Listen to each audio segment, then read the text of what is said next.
سبحان الله والحمد لله ولا إله إلا الله والله أكبر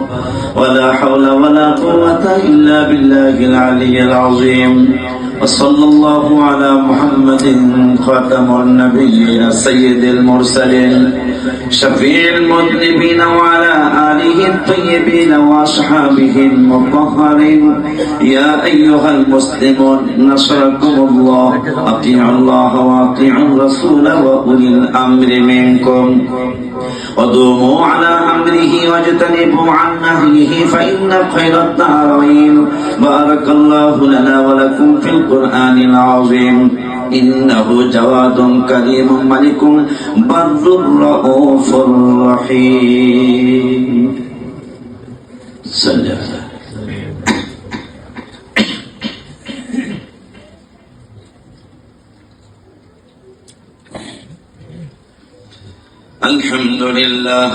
الحمد لله حمدا كثيرا وسبحوه بكرة وأصيلا ونشهد أن لا إله إلا الله وحده لا شريك له سميعا قديرا ونشهد أن سيدنا محمدا عبده ورسوله مخاطبا نحن نزلنا عليك القرآن تنزيلا إن الله وملائكته يصلون على النبي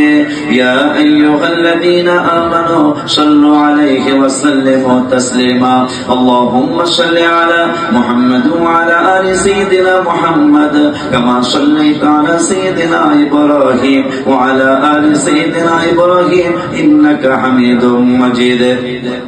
خصوصا منهم على سيد صاحب النبوة أمير المؤمنين سيدنا أبي بكر الصديق بن أبي قحافة رضي الله تعالى عنه وعلى الفارق بين الباطل والصواب أمير المؤمنين سيدنا عمر بن الخطاب رضي الله تعالى عنه وعلى فتن المصطفى صاحب الإخوان أمير المؤمنين ذي النورين